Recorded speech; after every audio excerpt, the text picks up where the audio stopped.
네, 검찰이 오늘 민주당 송영길 전 대표와 경선 캠프 관계자의 주거지, 또 사무실 등의 압수수색을 벌이고 있습니다. 본격 강제 수사에 착수한 만큼 송 전 대표 소환 조사 일정을 정할 것으로 관측되고 있습니다. 오늘은 윤기찬 변호사, 또 조기현 변호사와 함께 전국 상황 진단하겠습니다. 네, 두 분 안녕하십니까? 네, 안녕하세요. 안녕하십니까? 한미 정상회담도 있었습니다만 잠시 숨고르기처럼 보였던 검찰이 다시 속도전에 나선 것으로 보입니다. 자, 압수수색에 나섰다. 이전에 책임의 경중을 가리고 있는 중이다까지 입장이 나왔었는데 어떤 의미인가요, 지금? 저는 어쨌든 송 전 대표가 피의자로 입건은 돼 있는 상태고요. 네. 수금이 돼 있는 상태이기 때문에 법원에 의해서 압수수색 영장이 발부가 됐다는 것은 압수수색의 필요성이 인정이 됐다는 것이거든요. 그러니까 네. 송 전 대표에 대한 수사가 필요하다라고 법원도 인정을 했다는 취지이고 이 압수수색 이후에 압수물 분석을 통해서 바로 송 전 대표가 소환되는 일은 좀 없을 것 같긴 한데 네. 강내구 전 감사의 영장 청구를 하기 위한 수순이 아닌가라는 생각이 들어요. 영장 재청구를 위한? 그렇죠. 네. 왜냐하면 강내구 감사의 경우에는 영장 청구 시에 소명되는 범죄 혐의는 소명이 되는데 네. 이미 그 강내구에 대한 범죄 혐의는 어느 정도 증거가 완비가 됐다. 그래서 인멸 대상 증거가 없다 이런 취지였거든요. 그렇다면 인멸 대상 증거가 사실은 송 전 대표와 관계에서 벌어진 일들이기 때문에 이 송 전 대표에 대한 수사 필요성을 제기함으로써 강내구 감사의 증거인멸의 우려 이것을 강조해서 영장 재청구를 해서 받아내기 위한 수순이다라고 저는 느껴집니다. 네, 강내구 회장에 대한 영장 재청구를 위한 단계고 송 전 대표를 당장 소환하실 것 같지는 않다는 말씀까지 하셨거든요.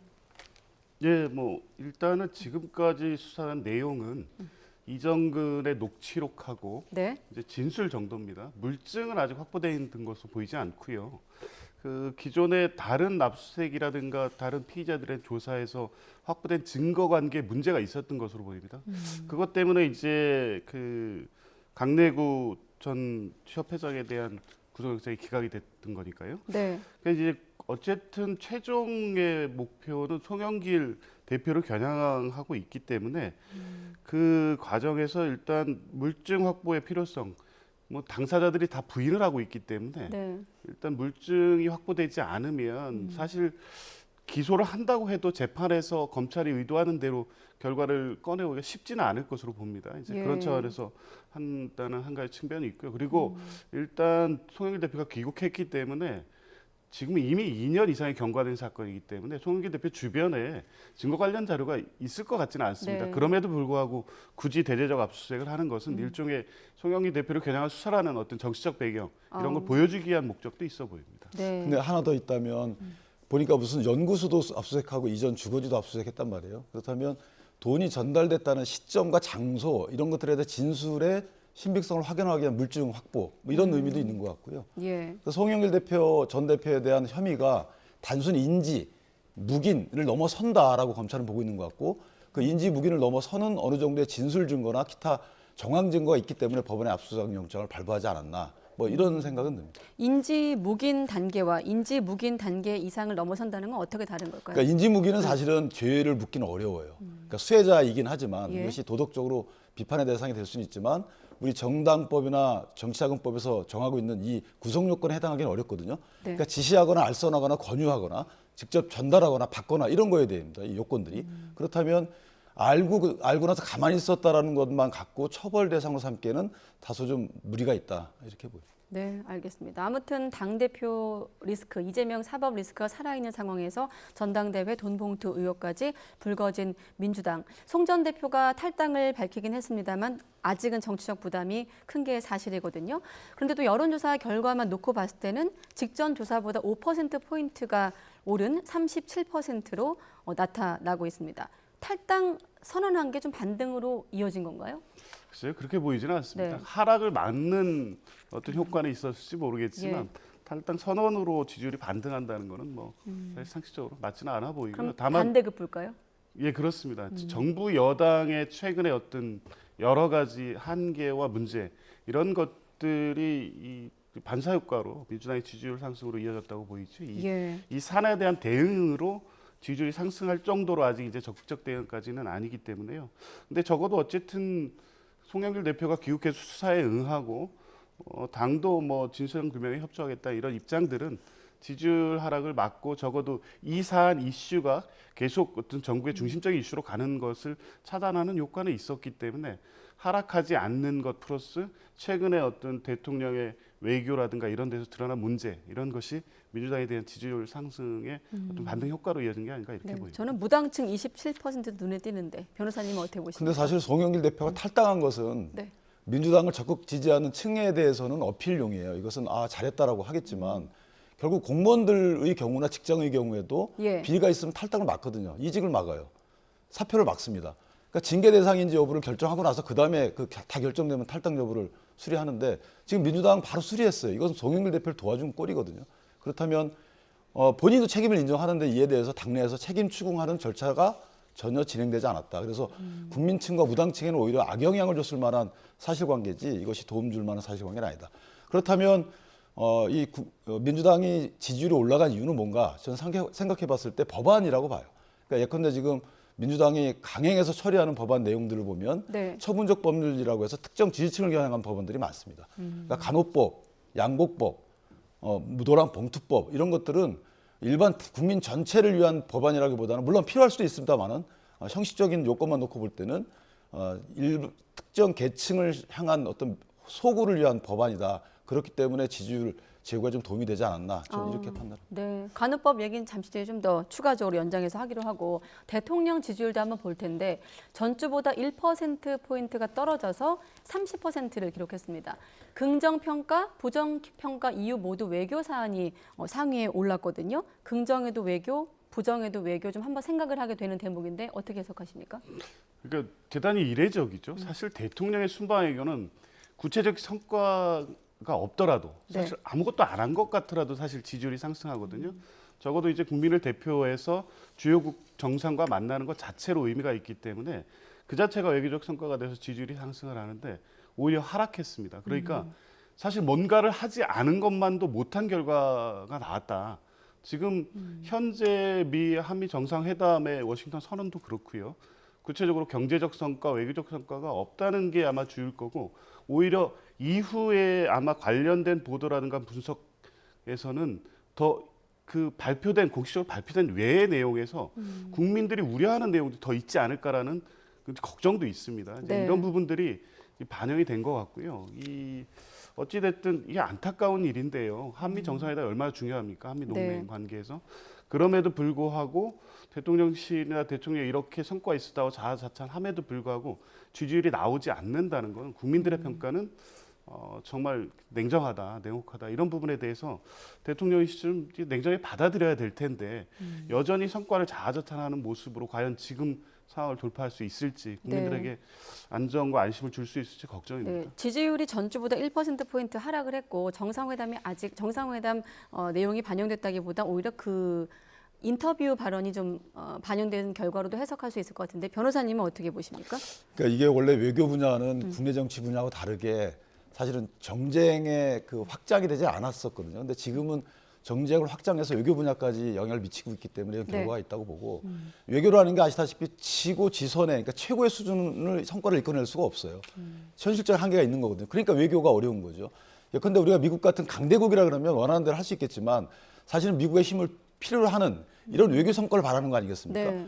근데 현실적으로 보면 어느 정도 선까지는 그걸 끌고 올 수가 없는 한계가 있는 거예요. 이건 민주당 다 인정하는 겁니다. 네. 그렇기 때문에 2021년도 문재인 대통령도 그런 자화자찬을 했던 거고요. 내가 원하는 최고의 목적 하나만 갖고 오면 일단 외교는 성공이라고 보는 거 아니겠어요? 그때도 문재인 대통령이 그렇게 말씀하셨습니다. 이번에 외교에서 가장 핵심적인 부분은 핵동맹입니다.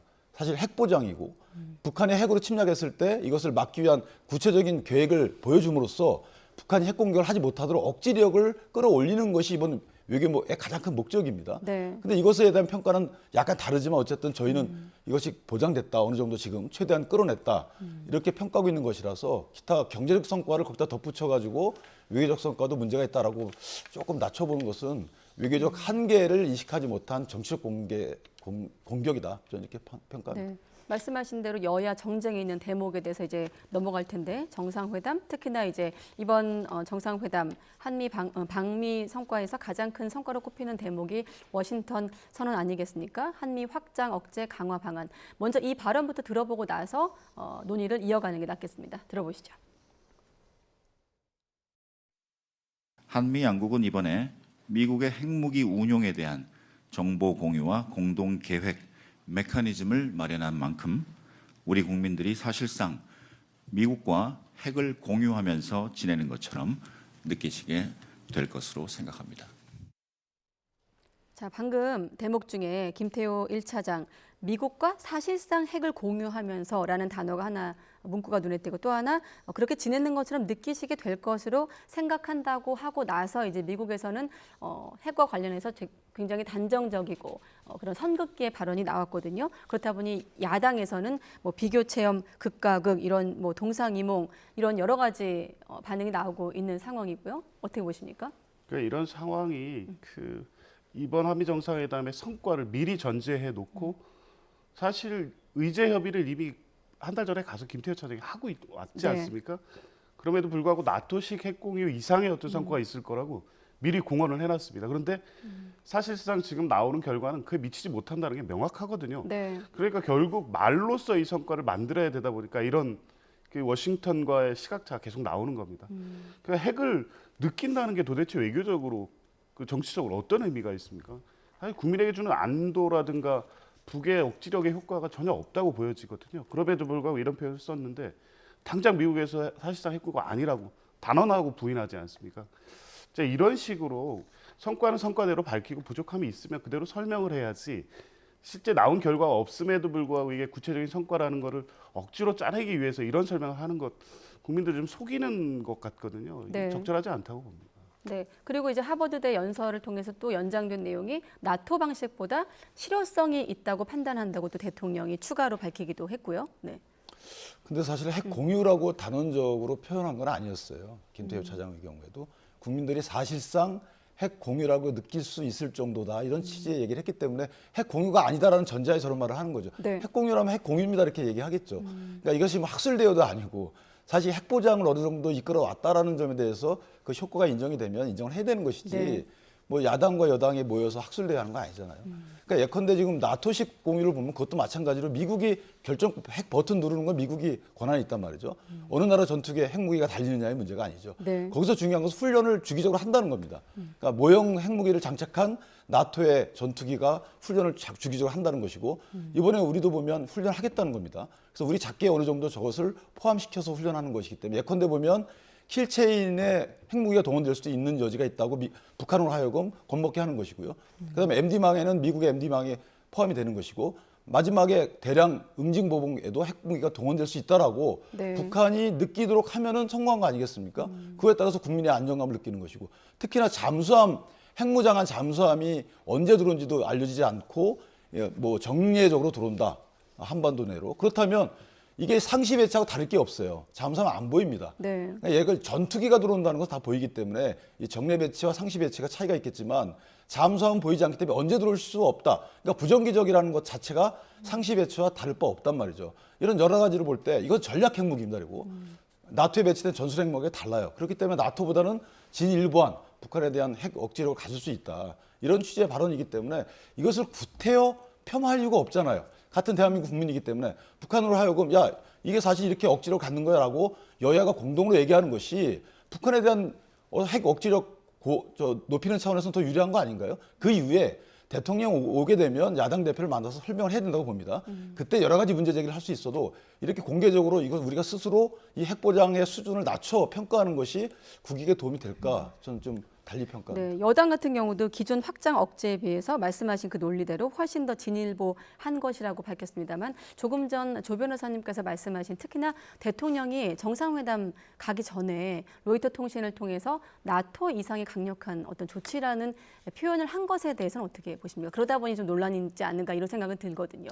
그러니까 여러 가지 여러 패널 분들도 얘기하고 정부도 네. 말씀하시던데 나토 같은 경우에는 24에서 30개 정도의 국가가 협의체를 구성해서 그 만장일치로 돼야지만 여러 가지 실효적인 조치가 나옵니다. 네. 대한민국 1대1이라는 거잖아요. 뭐 이런 단순한 구도 비교를 떠나서 예. 어차피 미국의 대통령, 미국의 정상이 핵 버튼을 눌러야 되는 이런 상황이 벌어지는 겁니다. 그런데 네. 이것이 우리가 핵전쟁을 가상한 평가를 할 필요가 없다는 거예요. 제가 보기에는 핵을 들여오거나 핵 보장을 받는 취지는 뭐냐면 핵전쟁을 막자는 거 아니겠습니까? 네. 핵 억지 차원이죠. 그러니까 북한으로 하여금 내가 핵을 쐈을 경우에 이런 큰 보복을 당하겠다라는 두려움을 주는 그 목적이 있는 것이지 핵 전쟁에서 뭐 워게임 하는 식으로 어떤 게 더 효율적인가 이런 걸 따지자는 게 아니죠. 이건 군부에서 워게임 할 때나 따지는 것이고 네. 그리고 국민적 시각에서 볼 때는 이 정도면은 북한이 저하겠구나. 북한에 대한 핵 억지력을 좀 제고했구나. 이렇게 평가하면 박수 쳐줘야 되는 거 아닌가요? 네. 혹시 추가로 덧붙이실 말씀이 있으십니까? 예. 분명한 거는 나토식 핵공유를 워낙 공언을 하셨기 때문에요.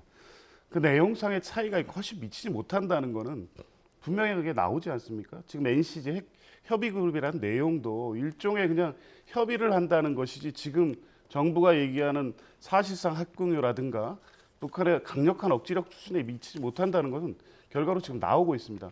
그러니까 나토식 핵공유라는 거를 공언하지 말으셨어야죠. 거기는 분명히 다르지 않습니까? 지금 결과로서 그 이상이라고 하면 적어도 지금 미국 전략자산의 공유 운용이라든가 이런 부분에 대해서 나토에서 핵공유 수준 이상의 어떤 구체적 내용이 있어야 되는데 협의의 내용 이거 외에는 아무것도 없지 않습니까? 그러면 굳이 그걸 죄송합니다. 과대 포장을 해서 그 이상이 아니다. 뭐 사실상 핵공유다.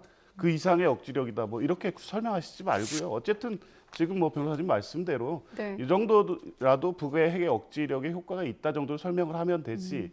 굳이 그 상당한 이상의 효과라고 부풀려서 설명할 필요는 없다는 겁니다. 근데 우리가 여기까지 오게 된 경위를 한번 살펴볼 필요가 있어요. 저는 지난 정부에서 뭐 그건 잘못했다고 보지는 않습니다. 그러니까 네. 북한으로 하여금 핵을 갖지 않도록 핵을 포기하도록 설득하는 그런 뭐 그럴 그 우리의 노력도 필요하죠. 그래서 2018년도 4.27 판문점 선언도 한 거잖아요. 우리 거의 무장 해제 수준이에요. 훈련도 안 했습니다.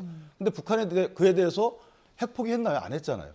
그 위에 대통령께서 문재인 대통령이 2021년도 5월 달에 미국에 가서 종전선언 하자고 합니다.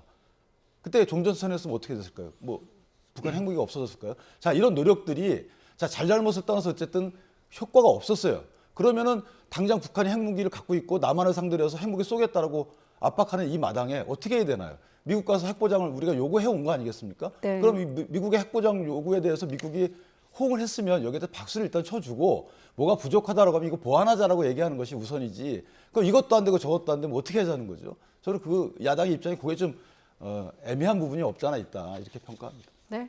아무튼 대통령이 미국에 간 사이에 이른바 쌍특검은 패스트트랙에 올랐고 또 간호법 제정안, 의료법 개정안이 통과됐습니다. 관련된 여야 반응 듣고 또 이어가겠습니다.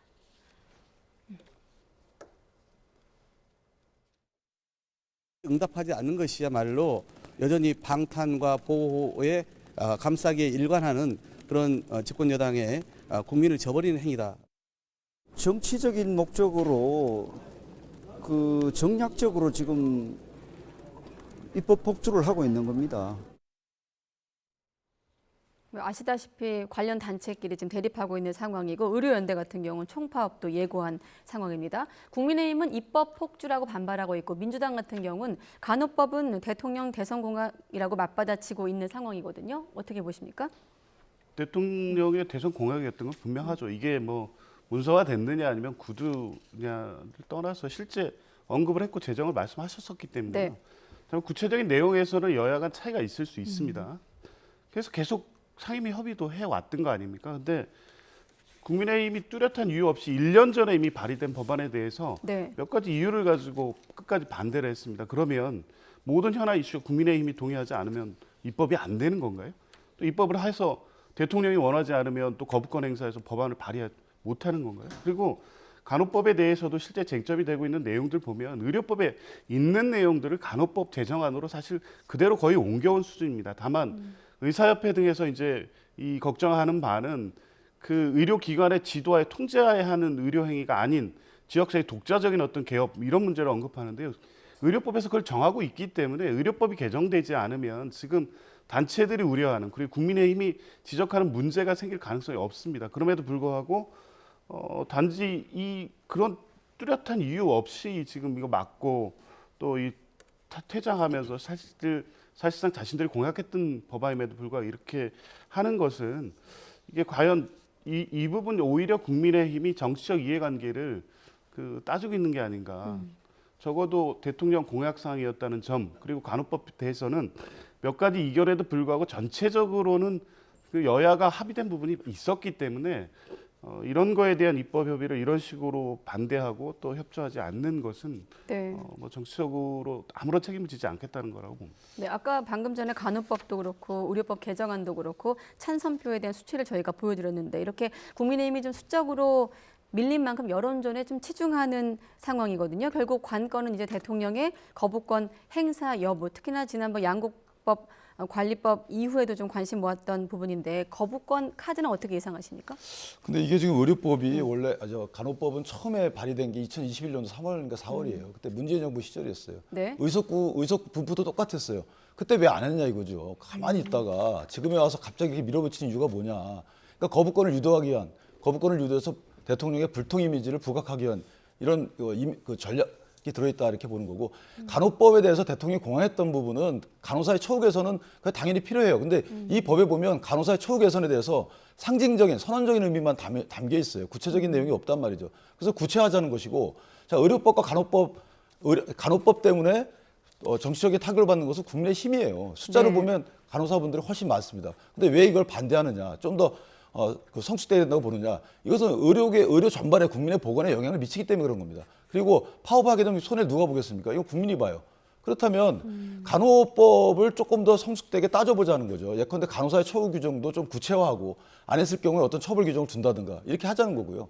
간호사분들의 그 말이나 의사분들의 말이나 한번 다 들어보고 이것을 조율을 할 시간을 좀 갖자는 건데 왜 안 된다는 건지 모르겠어요. 이게 하루속히 빨리 통과될 이유가 있나요? 2021년도 3월 달에 발의됐던 법안인데.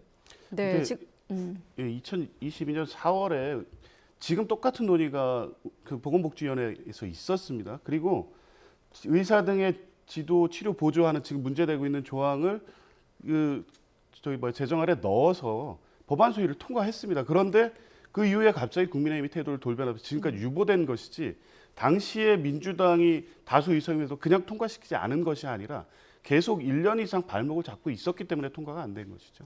그 당시 서정숙 그 의원도 발의를 했어요. 발의해가지고 여러 가지 논의를 했는데 소위에서 수정안이 통과되는 사실 서정숙 의원의 안이 거의 반영이 안 됐단 말이죠. 의석수에 밀려서. 그렇다면 의원들끼리의 그런 이해관계를 떠나서 이제 국민적 이해관계에 걸린 거잖아요. 파업하면 어떻게 했습니까? 이 파업의 책임은 다 정부가 지는 거지만 실제 손해는 국민이 지는 겁니다. 네. 그럼 여기에 대한 이 파업을 막는 차원에서라도 뭔가 이해 단체들 간의 의견 수렴 절차는 거치자는 것이 국민의힘의 요구거든요. 근데 이마저도 안 받아들이고 바로 그냥 일방적 통과를 시킨다면 좀 적절한가요? 아까 여태까지 이제 뭐 했냐는 게 여당의 논리인데 야당 같은 경우는 밀린 숙제한 것이라고 대응을 하고 있는데 만약에 거부권을 행사한다면 민주당은 그 다음은 어떤 단계가 되는 겁니까? 네, 어쨌든 뭐 재의결 절차를 하겠지만 지난번에 양곡법에서 보다시피 네. 사실상 뭐 힘들어질 수 있습니다. 근데 양곡법과는 달리 이번에도 보면 그 국민의힘 의원 중에 두 분이 찬성 표결하지 않았습니까? 네. 아마 다시 국회에 넘어온다고 하면 전혀 가능성을 배제할 수는 없기 때문에 다시 재의결 절차를 거칠 것으로 봅니다. 근데 제의 절차가 시한이 있는 게 아니거든요. 언제까지 이거 제의결을 해야 된다 이런 게 없기 때문에 저는 네. 혹시나 대통령 거부권이 행사된다 그러면 재의결한 과정에서 조금 더 여야가 합의를 거치는 그런 것도 갖출 필요가 있다. 합의를 한다면 어떤 부분이 좀 조정돼야 그러니까 저는 될까요? 아까 말씀드린 네. 간호사 처우 개선에 관련된 조항을 구체하고요. 그다음에 직역 다툼이 있는 거 아니겠어요? 근데 네. 서로 같은 말들을 하고 있단 말이죠. 예. 그 이해관계 공청회를 통해서 수렴을 하고 나서 넣는 거죠. 여기에 대해서 여야가 사실은 이해관계를 갖지 않아요. 그렇기 때문에 가능하다 이렇게 봅니다. 알겠습니다. 자, 이런 상황에서 또 민주당 주도로 최대 쟁점 법안이었던 이른바 쌍특검도 밀어붙였습니다. 대장동 50억 클럽 의혹, 또 김건희 여사, 도이치모터스 주가 조작 의혹을 규명할 특검을 신속 처리 안건으로 지정을 했는데 역시나 이 부분에 대해서도 여야가 지금 팽팽한 상황이거든요. 네. 뭐 이미 1년 전부터 뭐 철저한 수사를 촉구하고 아니면 특검에 대해서 얘기를 해오고 있었고요. 네. 김건희 여사 주가 조작 의혹 특검에 대해서는 뭐 국민의힘이 적극적으로 반대할 수 있습니다. 그런데 대장동 50억 클럽은 다르죠. 이미 이재명 대표 관련된 수사는 이 부분과 별개로 다 압수수색도 이루어지고 증거 확보도 됐습니다. 네. 이미 재판 단계로 가 있습니다. 그러면 50억 클럽과 관련된 검찰 수사가 미진했다는 것은 이미 다 확인된 바 아니겠습니까? 최근에 와서야 곽상도 의원이 무죄 판결을 받고 나니까 그때서야 검찰이 부랴부랴 적극적으로 하겠다고 했지만 지난 1년 동안 뭐 했습니까? 결국에 적극 수사 의지가 없다고 분명히 보이기 때문에 네. 특검을 안 할 수 없는 상황이 된 거죠. 그럼에도 불구하고 왜 이것을 반대하고 이걸 뭐 이재명 대표의 방탄이라고 주장하는지 납득할 수가 없고요. 오히려 대장동 50억 클럽을 통해서 국민의힘이 누군가를 보호하려는 게 아닌가라는 이런 의혹을 받을 수밖에 없습니다.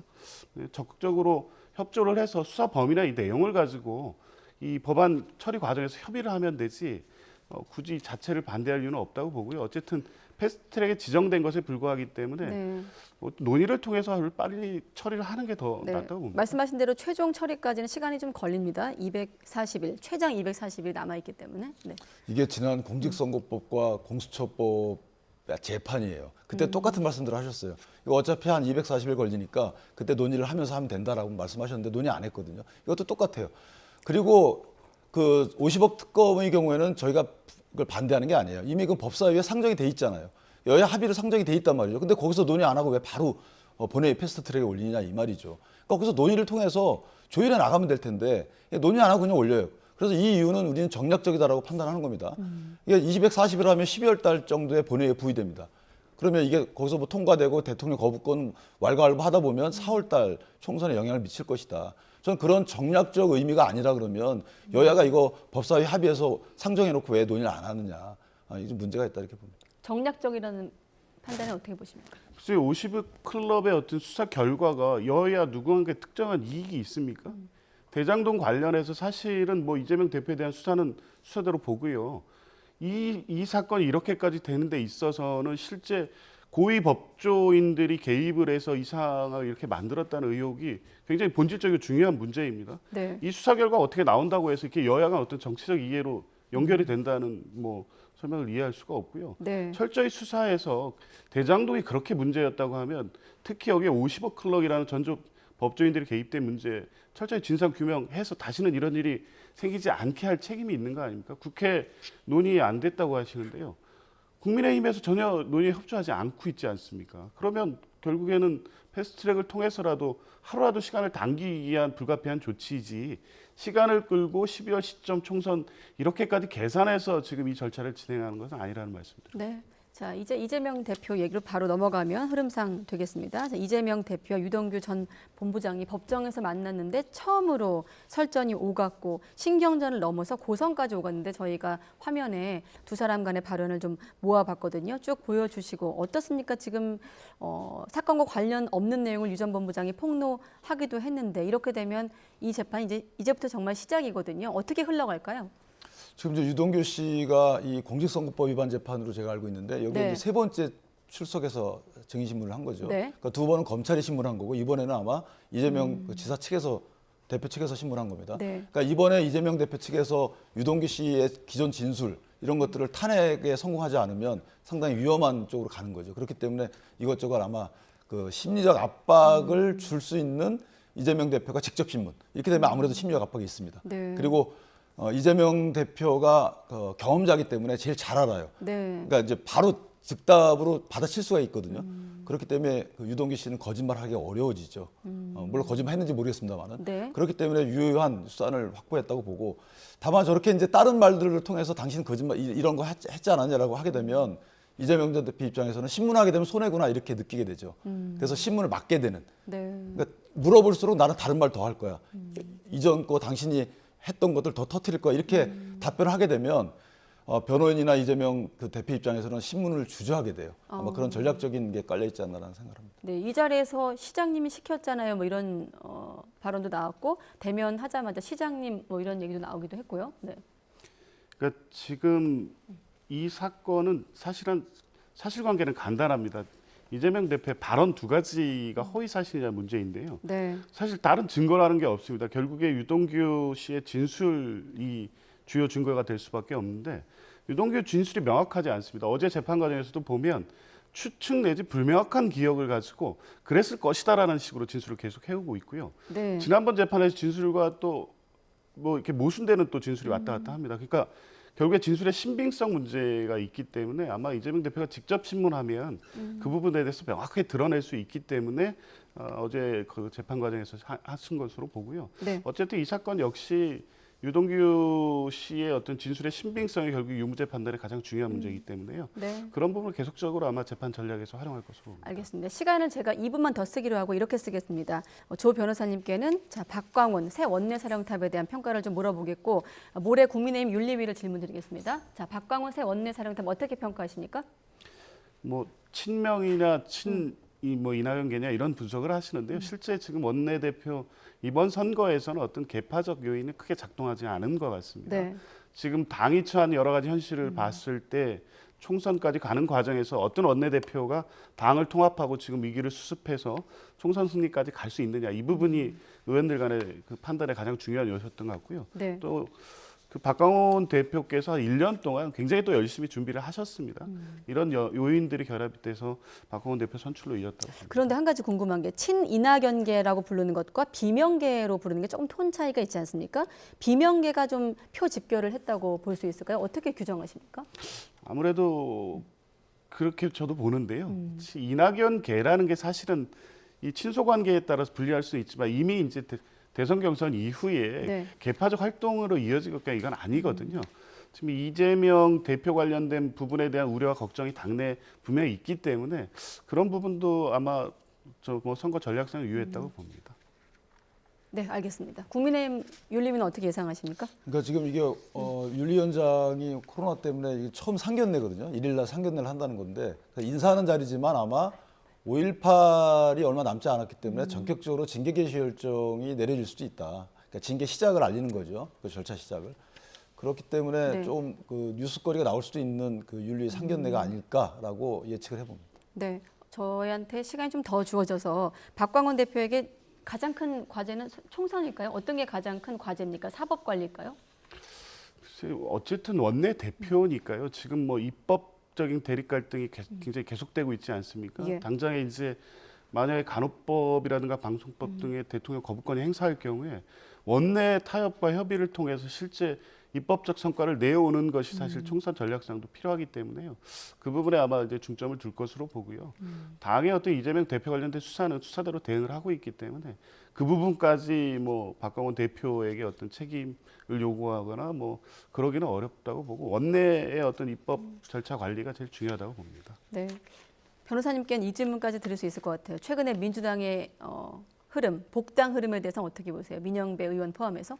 그래서 민주당에게 상당한 부담을 지우는 민주당 호라는 배의 입장에서 보면 과적을 하는 그런 결과를 초래할 것이다 이렇게 생각을 합니다. 네, 알겠습니다. 여기까지 듣겠습니다. 오늘은 윤기찬 변호사 또 조기현 변호사 두 분과 함께 전국 분석했습니다. 두 분 고맙습니다.